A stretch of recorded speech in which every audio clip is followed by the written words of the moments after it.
இந்தியாவில் இருக்கும் 543 மக்களவை தொகுதிகளில் சில தொகுதிகள் தான் தேசிய அளவில் அதிக கவனத்தை பெற்று முக்கியமான முகங்கள் எதிரெதிரா மோதும் ஹை ப்ரொஃபைல் தொகுதிகளான அந்தஸ்தை பெற்று இருக்கு.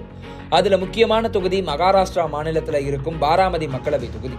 1996 ஆண்டு முதல் தொடர்ந்து சரத்பவாருடைய கட்டுப்பாட்டில் இருக்கும் இந்த தொகுதி தற்போது வரை தேசியவாத காங்கிரசின் அசைக்க முடியாத கோட்டையாக இருந்து வருது. தேசியவாத காங்கிரஸ் கட்சியின் நிறுவனரான சரத்பவார் இந்த தொகுதியில மட்டும் 6 முறை வென்று எம்பி ஆகி இருக்கிறார். 2 முறை காங்கிரஸ் சார்பாகவும் 4 முறை தேசியவாத காங்கிரஸ் கட்சியின் சார்பாகவும் இந்த தொகுதியில இருந்து நாடாளுமன்ற தேர்ந்தெடுக்கப்பட்டிருக்கிறார் சரத்பவார். அதிலும் 1999 ஆண்டு அவர் தேசியவாத காங்கிரஸ் என்ற தனி கட்சியை தொடங்கிய பின்னர் ஒரு முறை கூட எதிர்க்கட்சிகளால் வீழ்த்த முடியாத நிலை நீடிக்கிறது.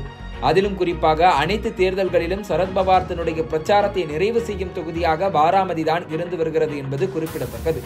தந்தையின் செல்வாக்கை பயன்படுத்தி 2009 ஆண்டு தொடங்கி இத்தொகுதியில் போட்டியிட்டு வருகிறார் சுப்ரியா சுலே. ஏற்கனவே 3 முறை வெற்றி பெற்றவர் இத்தேர்தலில் 4வது முறையாக களமிறங்க இருக்கிறார். அவரை எதிர்த்து பவார் குடும்பத்தின் மற்றொரு அரசியல் வாரிசான அஜித் பவாரின் மனைவி சுனேத்ரா பவார் களமிறங்கி இருக்கிறார். அஜித் பவார் தேசியவாத காங்கிரஸை உடைத்த பிறகு நடக்கும் தேர்தல் என்பதால் கட்சியின் ஆஸ்தான தொகுதியான பாராமதியில் அவர் வெற்றி பெறுவது மக்கள் அவருக்கு அளிக்கும் அங்கீகாரமாக பார்க்கப்படும் என்கின்றனர் மராட்டிய அரசியல் விமர்சகர்கள். இதனால் பாராமதியில் மனைவியின் வெற்றிக்கான வேலைகளில் இறங்கி இருக்கிறார் அஜித் பவார். அஜித் பவாரின் மனைவி சுனேத்ரா பவார் அரசியலுக்கு புதியவர். 2010 ஆண்டு சுற்றுச்சூழலுக்கான தன்னார்வ தொண்டு நிறுவனத்தை தொடங்கிய இவர் 2011 ஆண்டு முதல் உலக தொழில் முனைவோர் அமைப்பின் திங்க் டேங்காக செயல்பட்டு வருகிறார். சுனேத்ரா பவார் அரசியலுக்கு புதிது என்றாலும் இவர் மீது 25,000 கோடி ரூபாய் மதிப்பிலான ஊழல் வழக்கு இருந்தது. அதனை கடந்த ஒரு வாரத்திற்கு முன்புதான் மராட்டிய மாநில காவல்துறை மூடியது. பாராமதி தொகுதி சரத்பவார் மற்றும் அவரது மகள் சுப்ரியா சுலேவின் ஆஸ்தான தொகுதியாக இருந்தாலும் கடந்த தேர்தல்களில் சுப்ரியா சுலேவின் வெற்றிக்கே அஜித் பவாரின் களப்பணிதான் காரணம் என கூறப்படுகிறது. இதனால் அஜித் பவாரின் ஆதரவு சுனேத்ரா பவாருக்கு உதவும் என எதிர்பார்க்கப்படுகிறது. அதோடு தேசியவாத காங்கிரஸ் கட்சியின் சின்னம் அஜித் பவார் வசம் இருப்பதும் சுனேத்ரா பவாருக்கு பிளஸாக பார்க்கப்படுகிறது. அஜித் பவாரை போலவே சரத்பவாருக்கும் தன்னுடைய செல்வாக்கை நிரூபிக்க வேண்டிய கட்டாயம் இருக்கு. பாராமதி தொகுதியில் பெறும் வெற்றி தான் உண்மையான தேசியவாத காங்கிரஸ் என்பதற்கான அங்கீகாரமாக இருக்கும் என்பதால் அவரும் மகள் சுப்ரியா சுலேவின் வெற்றிக்காக வியூகங்களை வகுத்துக் கொண்டிருக்கிறார். ஏற்கனவே 3 முறை இதே தொகுதியில் இருந்து மக்களவை சென்றுள்ள சுப்ரியா சுலே இந்த முறை அனுதாப வாக்குகளை அள்ள முயற்சி செய்கிறார்.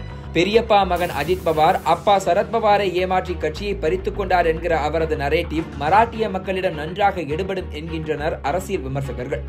78% வரை கிராமப்புறங்கள் நிறைந்திருக்கும் பாராமதி மக்களவை தொகுதியில் சரத்பவாருக்கு அஜித் பவார் துரோகம் செய்துவிட்டதாக வாக்காளர்கள் நம்புகின்றனர் என்கின்றனர் அரசியல் விமர்சகர்கள். இதனால் சுப்ரியா சுலேவுக்கு அட்வான்டேஜ் கிடைத்திருக்கிறது. இங்கு உள்ள 90% இந்து வாக்காளர்களில் 14% பேர் பட்டியல் சமூகத்தைச் சேர்ந்தவர்கள். 5 விழுக்காடு இஸ்லாமியர்களும் உள்ளனர் என்பது குறிப்பிடத்தக்கது. மே 7 அன்று நடக்க இருக்கும் 3ஆம் கட்ட தேர்தலில் வாக்குப்பதிவுக்கு செல்ல இருக்கிறது பாராமதி மக்களவை தொகுதி. இங்கு தனக்கு எதிராக இழந்திருக்கும் அதிருப்தி அலையை கட்டுக்குள் வைத்து மனைவியை வெற்றி பெற வைப்பாரா அஜித் பவார்? அப்பாவின் மீதான அனுதாப அலையை வாக்குகளாக மாற்றி வழக்கம் போல மக்களவை செல்வாரா சுப்ரியா சுலே என்பதை பொறுத்திருந்து பார்க்கலாம்.